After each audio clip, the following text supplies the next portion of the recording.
예, 이쪽은 탕평 정치입니다. 여기서 우리가 이해해야 될 단어가 이 탕평이란 말인데요. 탕평이란 말은 이 평이 평평하다, 이렇게 평평한 걸 말하는 거예요. 그래서 A라는 붕당, B라는 붕당 특정이 치우치지 않고 왕이 꾹 눌러서 이쪽 붕당, 이쪽 붕당 고르게 쓰는 거, 평평하게 고르게 쓰는 것을 탕평 정치라고 합니다. 탕평 정치를 한 왕이 두 명 있어요. 영조랑 정조. 영조가 할아버지고 정조는 손주입니다. 손주, 손자죠, 손자. 그래서 우리가 요 영조랑 정조의 관계를 이해하기 앞서 우리가 요거 좀 이해해야 돼요. 앞서 우리가 숙종 배웠죠, 숙종. 숙종 여자를 좋아한다 그랬었죠. 그래서 여자랑 관련되어 있지만 한 번은 서인한테 권력을 줬다가 남인한테 줬다가 다음에 서인한테 권력을 주죠. 근데 문제는 권력을 주는 건 상관이 없어. 서인 좀 클 것 같으면은 남인 주고 남인이 클 것 같으면 서인 줬는데 서인 줬을 때 남인을 죽여버립니다. 남인한테 줬을 땐 서인을 죽여버리고 서인 줬을 땐 남인을 죽여버리고 한마디로 상대 붕당을 죽여버립니다. 그래서 번갈아 가면서 급격하게 붕당을 교체했죠. 이것을 우리 뭐라 불렀어요? 환국 정치라 불렀어요. 환국 정치. 그래서 특정 붕당이 독점하게 돼. 상대 붕당을 죽이기 때문에. 이것은 숙종 본인한테는 왕권 강화를 가져왔지만 요 다음 왕들한테는 왕권이 오히려 약해집니다. 왜 약해지냐면 특정 붕당이 권력을 독점하다 보니까 이 왕의 입장에서는 줄을 잘 서야 돼. 남인한테 서야 되나 서인한테 서야 되나, 그래서 줄 잘못 쓰면은 큰일 나는 겁니다. 그래서 오히려 왕이 붕당 등 눈치를 보면서 살아남기 위해서 왕권이 약화됩니다. 그래서 숙종의 뒤를 이어서 잠깐 경종이 왕이 되었지만 얘는 금방 죽어. 그래서 의미가 없고 숙종의 뒤를 이어서 현실적으로 영조가 왕이 됩니다. 영조는 원래 왕이 될 수도 없었어. 엄마가 무술이라고 공부를 해서 시정 들던 사람이었는데 어렵게 왕이 됩니다. 근데 봤더니 눈치를 본단 말이야. 붕당들의 눈치를 보게 돼요. 그래서 이 사람은 왕을 중심으로 붕당 간의 세력의 균형을 꿈꾸는 탕평 정치를 했다고 얘기합니다. 얼굴 한번 볼까요? 이 사람이 영조인데 얼굴이 되게 샤프하죠. 되게 꼬장꼬장하고 꼼꼼한 사람 같죠. 맞아요. 실제로 그렇습니다. 이 사람은 성격이 까칠하고 꼼꼼한데 그럴 수밖에 없을 것 같아. 반란도 일어나고 신하들 눈치, 특정 붕당의 눈치를 보면서 살아남기 위해서는 샤프해질 수밖에 없었던 것 같아요. 그리고 소식을 한 걸로 유명합니다. 그래서 되게 오래 살았고 그리고 왕도 되게 오래 한 왕으로 기억되는 것이 영조입니다. 그래서 영조의 탕평 정치 꼭 기억해 두세요. 탕평파를 육성합니다. 그래서 이렇게 두 개의 붕당이 있으면은 이렇게 그나마 중첩될 수 있는 좀 중도적인 애들 있죠. A 붕당, B 붕당 중에서 중도적인 얘네들, 절충할 수 있는 애들, 얘네들 탕평파라 해가지고 얘네들 데리고 일을 했어. 그리고 살림의 존재를 부정합니다. 살림은 지방에 짱 박혀 있는 여론을 조성하는 실력자를 말하는 거예요. 얘네들이 지방에서 자꾸 여론 불러일으켜서 A 붕당 부추기고 B 붕당 부추기고 여기 뒤에는 살림이 있단 말이야. 요 새끼들이 여론 조성해가지고 붕당 간의 갈등을 심화시키기 때문에 요런 살림 존재를 인정하지 않습니다. 그리고 서원을 정리합니다. A 붕당 뒤에는 음, A 서원, B 붕당 뒤에는 뭐 B 서원. 이 붕당의 근거지가 서원이었기 때문에 이 서원을 대폭 줄입니다. 그럼으로써 붕당 정치를 좀 죽이기 위해서 갈등을 줄이기 위해서 서원을 정리합니다. 그래서 산림 부정이나 서원 정리나 같은 개념이에요. 붕당의 근거지를 약화시킨다. 그리고 우리 동인 서인 처음 쪼개진 게 이조 전랑 때문이었던 거 기억나죠? 붕당 정치의 시작이 이조 전랑의 권한이 셌기 때문인데 이 권한을 약화시킴으로써 그 갈등을 줄였던 거예요. 자, 그리고 개혁 균역법을 실시합니다. 조선시대 때는 군대 안 가는 대신에 군포라는 세금을 냈어요. 원래 두 필을 냈었는데 한 필로 줄여준 것을 균역법이라 하고, 아, 아주 중요하지만 뒤에 경제사에 자세히 배웁니다. 그래서 균역법이 영조 때 했다라는 것 정도 알아두고 신문고를 부활합니다. 억울한 일이 당하면은 신문고 북을 쳐서 왕한테 직접 알리는 제도. 그리고 서울에 가면 지금 청계천 있죠? 그거 공사한 사람이 영조입니다. 중요하진 않아요. 이 탕평 정치가 중요합니다. 근데 영조 되게 불쌍한 사람이야. 왜 불쌍하냐면 영조의 아들이 사도세자입니다. 세자란 말에서 알다시피 원래 얘가 왕이 돼야 되는데 영조가 어렸을 때 사도세자를 늦게 낳아가지고 늦둥이야. 무지 사랑했었대요. 똘똘하고. 근데 영조가 너무 똑똑하고 까칠하다 보니까 사도세자가 아빠의 눈치를 봅니다. 영조의 눈치를 보는 거죠. 근데 이때 노론과 소론이 갈등을 빚고 있었는데 이 노론이 또 사도세자를 많이 주시하네. 그래서 사도세자가 좀 잘 못하고 실수하면은 노론이 영조한테 부추기는 거야. 전하 세자가 바보 같습니다. 이런 식으로. 그러니까 영조는 노론들 눈치도 봐야 되고 사도세자가 제대로 못하니까 막 갈구고. 그러니까 사도세자는 눈치를 아빠 눈치도 봐야지 노론 눈치도 봐야지. 결론은 얘가 미쳐버립니다. 미쳐버리면서 해괴망측한 짓을 해버리면서 아버지가 아들을 죽여버립니다. 그래서 이걸 다 지켜봤어. 누가? 아들이. 얘가 정조입니다. 이름은 이산인데 사도세자의 아들인 이산이 아버지 죽는 걸 다 봤어. 그래서 신하들 등살에 못 이겨서 할아버지의 눈치에 못 이겨서 아버지가 죽는 걸 봤거든. 할아버지가 죽이는 것을. 그리고 왕이 어렵게 된 사람이 정조입니다. 그러니까 정조는 영조 눈에도 들어야 되고 노론 눈치도 봐야 돼요. 그래서 정조 눈칫밥 먹으면서 자란 사람입니다. 이 사람이 정조예요. 영조는 이게 실제 그 당시 왕의 그림이고 어전이라고 하죠. 어진. 근데 이것은 훗날 그린 거예요. 그래서 실제가 아닙니다. 하지만 가장 대표적인 정조의 그림. 자, 정조. 그래서 영조의 뒤를 이어서 왕이 되었습니다. 할아버지 뒤를 이어서. 근데 정조는 초울트라 천재야. 조선시대 전기에 세종대왕이 있었다면 조선 후기는 정조대왕이 있습니다. 만약에 정조가 오래 살았다면 우리 역사가 바뀌었을 것 같아요. 되게 똑똑해. 이 사람도 탕평 정치를 합니다. 왜? 자기 아빠가 붕당들 갈등 속에 죽었거든. 자기도 죽임을 당할지 모르거든. 그래서 정조는 수시로 무예를 닦았다고 해요. 얘를 죽이려고 하는 정적들이 많았기 때문에. 그래서 얘는 탕평 정치를 펼치는데 노론, 소론, 남인 할 것 없이 고루 관직했습니다. 이게 탕평 정책이죠. 아까 빼먹었는데 영조는 탕평비라는 것도 만듭니다. 탕평비. 자기가 인재를 고루 쓰겠다라고 기록해놓고 성균관 앞에 이렇게 비를 세워서 탕평의 의지를 강조를 합니다. 지금도 있어요. 지금도 성균관대 앞에 가면 있어요. 다시 정조 역시 고루 썼다. 그리고 왕권 강화를 위해서 노력을 합니다. 자기 아버지조차도 왕권이 약했기 때문에 죽었기 때문에 신하들을 누르고 지가 힘을 기르기 위해서 왕권 강화. 그래서 자기만의 똘똘이들 집단 규장각을 만듭니다. 우리 세종대왕은 집현전, 성종 때 홍문관, 정조는 규장각이라는 거 만들고 너무 똘똘해. 그래서 초계 문신제를 실시합니다. 관리들을 과거급제로 뽑잖아요. 그럼 평생 가야 되는데 정조는 공부 면에서는 양보를 안 해. 그래서 관리들을 재교육시킵니다. 왕이 너무 똑똑해가지고 보통의 왕들은 관리들한테 교육을 받는데 얘는 오히려 관리들을 교육시키는 사람이야. 그래서 초계 문신제라고 관리 재교육을 시켰고 자기만의 특수부대, 자기만의 친위대인 장영영이라는 군대를 설치했습니다. 자기만의 아지트 수원화성을 건립했습니다. 여기 수원화성이죠. 근데 이게 어마무시합니다. 왜 어마무시하냐면 여기 이게 자기만의 정치적인 아지트 도시이기도 하고 경제적으로 상인들을 데려다가 경제적으로 키우려 했던 도시이기도 하고 군사적으로도 되게 완벽하다고 해요. 그리고 외적으로 미술적으로도 의미가 있다고 합니다. 그래서 여러 가지 의미로 완벽한 성 수원 화성. 그래서 지금 세계문화유산으로 유네스코에서 지정이 되어 있죠. 그래서 정조의 아지트 수원 화성. 그래서 제목도 수원 화성의 꿈을 담다라고 잡아놨죠. 그리고 개혁 정치를 합니다. 사또가 향약을 주관하게 합니다. 향약은 원래 살인 집안 양반들이 했었죠. 걔네들을 좀 죽이기 위해서 수령한테 맡겼고 통공 정책이라는 걸 합니다. 이게 뭐냐면 조선시대 때 시전 상인이라고 있었어요. 상인들 물건 파는 애들. 조선은 농업국가이기 때문에 이 상인들을 허용하지 않았어. 다만 국가가 허락해준 상인들만 물건을 팔 수 있었거든요. 걔네들을 시전 상인이라 불렀어요. 근데 문제가 시전 상인들한테는 특권이 있었어.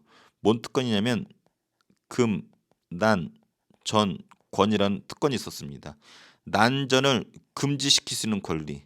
난전은 한마디로 뭐냐면 잡상인이에요. 잡상인들. 야, 시전상인은 국가의 허락을 받고 물건을 팔고 국가에 세금 내거든. 근데 이 난전이라 불리는 이 새끼들은 세금도 안 내고 잡상이냐? 그럼 시전상인은 열 받아 안 받아? 자기들 세금 내고 허락 받았는데 열 받죠. 그래서 국가 허락받지 않은 잡상인이 이 난전을 금지시킬 수 있는 권한이 있었습니다. 그래서 시전상인이 난전을 쫓아낼 수 있었어. 그 권한을 금난전권이라 불렀었어요. 근데 이것을 없앱니다. 누가? 정조가. 한마디로 시전상인의 뭘 없애준 거야? 특권을 없애준 거야.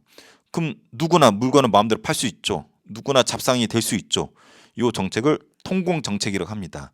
이게 왜 중요하냐면 국가의 허락이 있어야지 물건을 팔 수 있었는데 이게 사라짐으로써 자유롭게 누구나 물건을 주고받고 팔 수 있단 말이야. 한마디로 자유로운 상업이 활성화되는 거죠. 그래서 우리나라 자본주의의 씨앗이 보이기 시작했다라는 거지.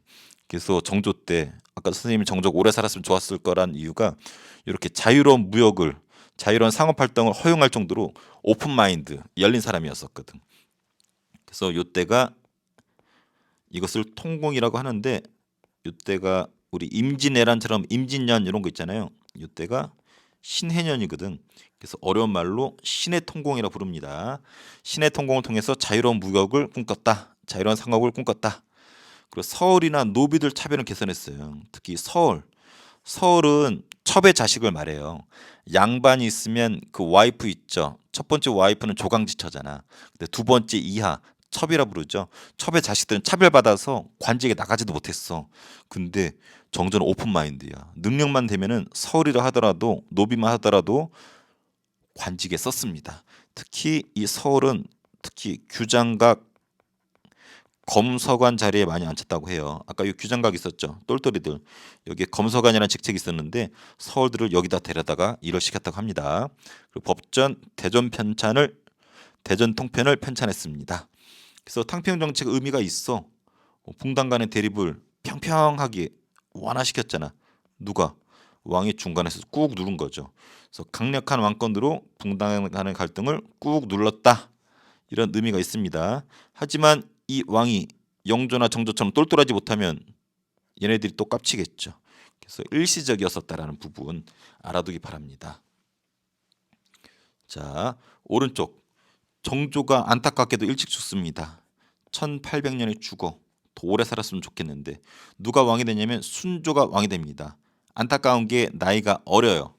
순조가 왕이 됐는데 외적이 쳐들어왔어. 전하 어떻게 할까요? 그랬더니 순조가 추파춥스 하나 줘서 돌로 보내 이런 식으로 한단 말이에요. 왕이 너무 나이가 어리니까 나라일을 못해. 그럼 누가 권력 잡냐면 외척들이 권력 잡습니다. 외갓집 친척. 순조 왕의 외갓집 친척들이 나라를 좌지우지하게 돼요. 왕이 어리다 보니까. 그래서 외척이라는 단어가 아주 중요한데 특히 순조 때는 이 안동 김씨라는 이 외척들이 권력을 잡습니다. 그래서 이러한 정치를 세도 정치라 불러. 왕이 어리기 때문에 외척들이 나라를 말아먹는 요 시기 재수없게도 순조 뒤를 이어서 헌종, 철종 세 번에 걸쳐서 어린 왕들이 등장을 해요. 똑같이 외척들이 깝칩니다. 그래서 3대 60여 년 동안에 누가 외척들이 깝치는 시기를 세도정치기로 하고 구체적인 외척이 나옵니다. 안동 김씨, 풍양조 씨 이 두 가문이 나라를 말아먹어요. 참고로 선생님 와이프가 안동 김씨인데 첫 소개팅에서 안동 김씨라고 소개하더라고. 그래서 선생님이 속으로 나라 말아먹은 세도 가문 이렇게 했는데 엄청난 집안이었던 거지. 그래서 순조 때 안동 김씨, 헌종 때 풍양조 씨, 철종 때 안동 김씨. 순서는 몰라도 되지만 안동 김씨랑 풍양조 씨 이 정도는 알고 있어야 됩니다. 요 가문이 독점해. 그래서 뭘 독점하냐면 조선 후기의 최고 권력 기구 비변사를 얘네들이 다 차지합니다. 비변사 얘기해줬었죠. 조선 후기의 의정부보다 훨씬 제일 셌던 비변사. 상대적으로 왕권은 약화됩니다. 이 안동 김씨나 풍양 김씨를 거치지 않으면 왕이 될 수가 없었어. 그래서 심지어 왕족들조차도 안동 김씨 눈치를 봅니다. 그래서 왕권이 아주 약화되고 3사가 원래 비리 같은 거 까고 하는 기관이잖아. 기능을 상실해 버려. 안동 김씨, 풍양조 씨 눈치 보느냐고. 그래서 세도 정치 꼭 기억해 주세요. 3대 60여 년간 외척이 나라를 말아먹던 시기 왕권이 개판이었다. 그래서 고통받는 게 이때예요. 삼정이 문란한데 먼저 볼게요. 세도 정치로 정치가 개판이지. 안동비 씨가 나라 말아먹잖아. 그래서 과거 시험도 제대로 운영하지 않아요. 매간매직이 성행합니다. 관직을 매매했다. 한마디로 보령시장 자리가 있으면 5천만 원 찔러주고 관직을 사는 거야. 그래서 매간매직이라고 해요. 그래서 과거 시험은 있으나 마나야. 우리가 잘 아는 김구 선생님도 과거 시험 봤지만 계속 떨어져. 왜냐면 세도 정치기 때 시험 봤거든. 그래서 매간매직이 성행해. 돈 찔러줬는데 걔네들이 가만히 있겠어? 투자한 만큼 뽕 뽑아야 되겠죠. 그래서 백성들을 수탈합니다. 이런 쓰레기들을 뭐라 불러요? 탐관오리라고 부르죠. 탐관오리. 그래서 걔네들이 삥 뜯는데 백성들을 수탈을 하는데 구체적으로 이렇게 삥 뜯습니다. 삼정으로. 삼정이 조선 후기 때 있었던 세금이에요. 세 가지라 그러는데 이 삼정이 탐관오리들에 의해서 문란하게 개판으로 돌아가면서 농민들이 죽어나갑니다.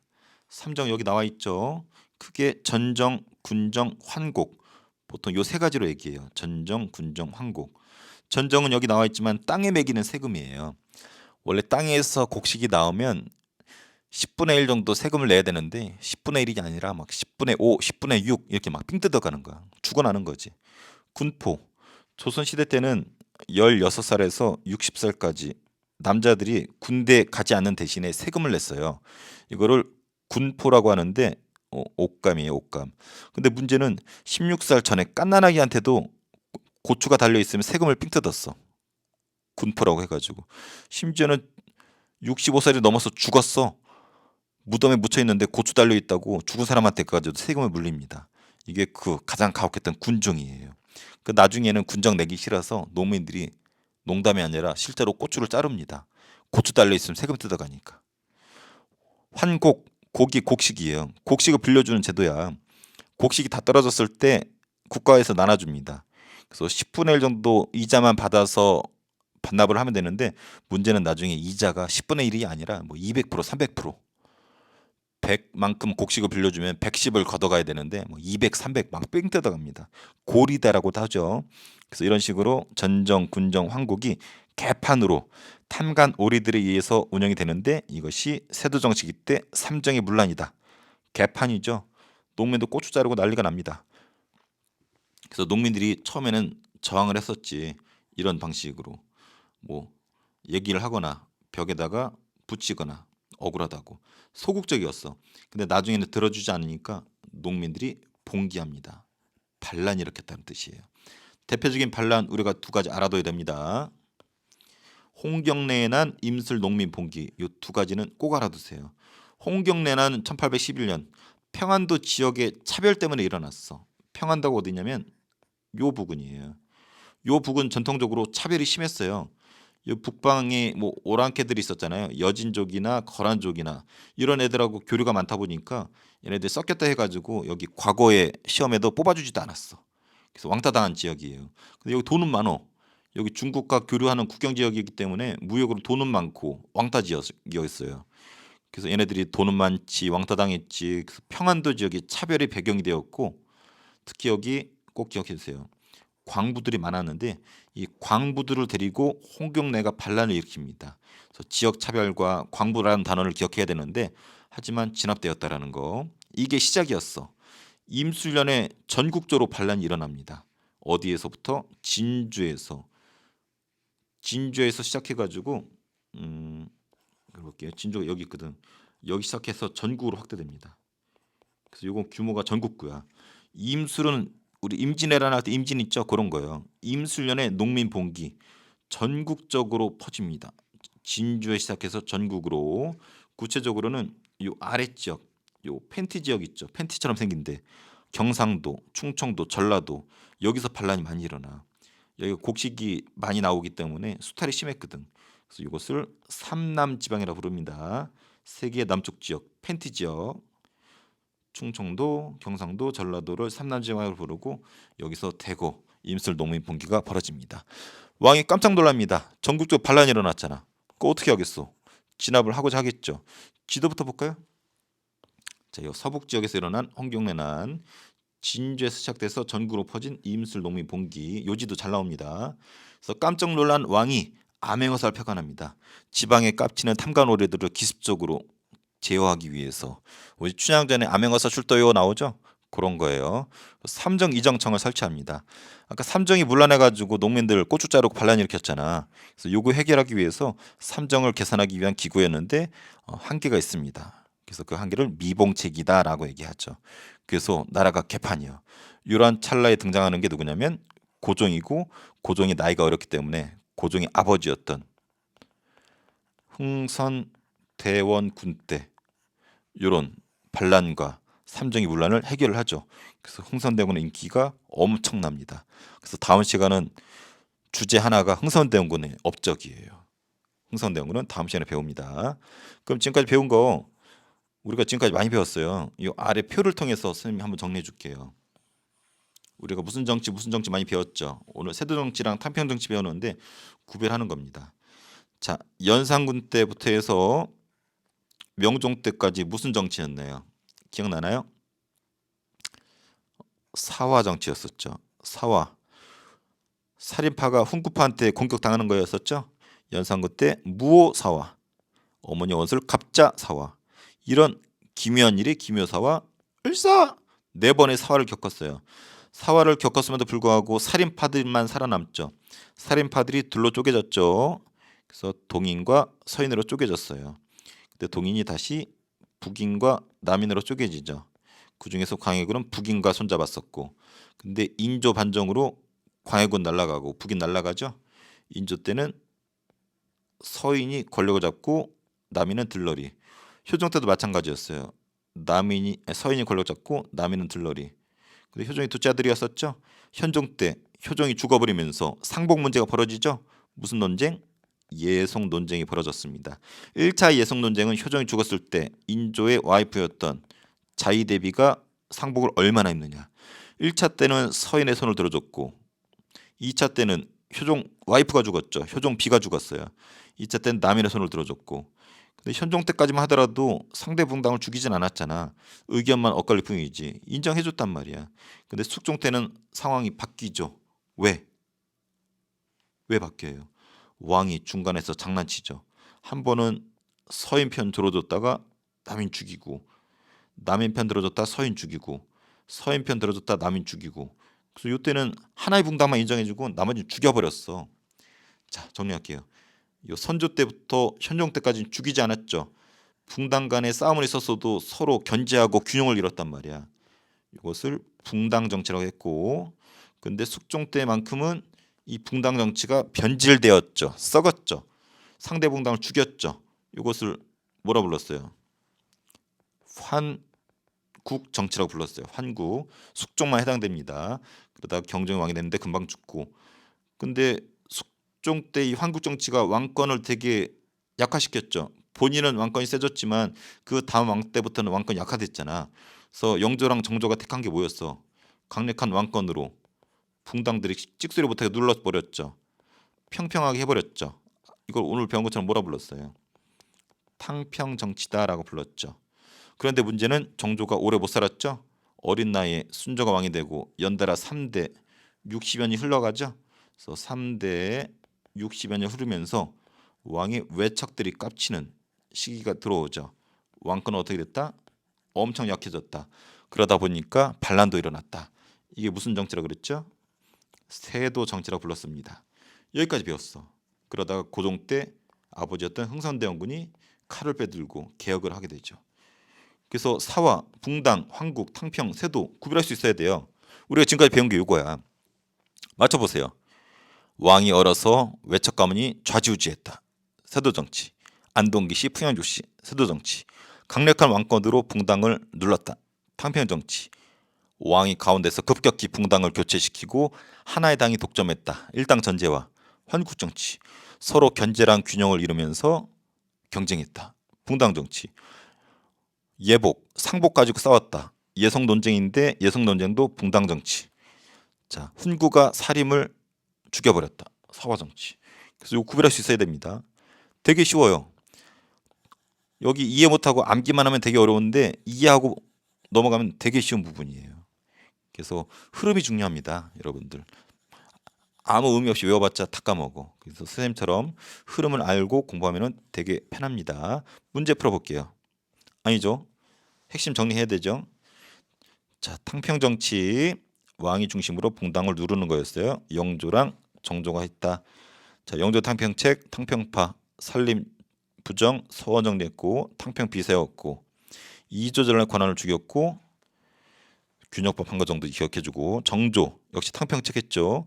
고루 관직했었고 규장각 똘똘이 그리고 재교육 시켰고 자기만의 군대, 자기만의 아지트 이런 걸 뒀어요. 그리고 통공정책 자유로운 상업을 장려했었고 법전 편찬했었고 그래서 강력한 왕권으로 붕당의 갈등을 일시 억제시켰지만 정조가 죽으면서 다 깨지죠. 그래서 어린 순조가 등장하면서 외척들이 깝치는 세도 정치가 전개가 됩니다. 하필이면 이게 1대로 끝나지 않고 3대 60여 년간 그래서 안동기 씨, 풍현조 씨가 깝칩니다. 순조부터 헌종, 철종 3대 이르는 기간 왕권이 무지작화됩니다. 그래서 매간매직 성행하고 개판이요.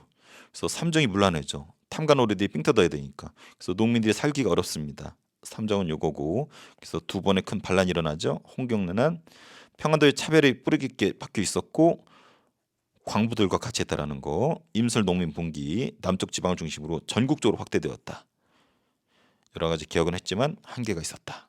그리고 고종으로 넘어간다. 문제 풀어볼게요. OX 시전상인의 특권을 축소하는 신의 통공 이거 영조 아니죠? 아까 누구였어요? 오픈마인드 정조였습니다. 임슬 농미 봉기가 일어나자 정부는 암행어사 파견했고 삼정 이정처 설치했고 삼정 문란 잡으려고 했었죠. 맞습니다. 자, 순조 이후 3대 60여 년간 이것만 봐도 세도정치 안동 김씨, 풍야조 씨. 자, 전정, 군정, 환곡 요 세 가지를 삼정이라 했었고 세도정치기 때 요게 개판으로 문란했었죠. 자, 장용령 만들었고 이거만 봐도 정조네요. 그리고 평안도 지역 차별 광부 홍경래는 아니죠. 자, 어렵지 않습니다.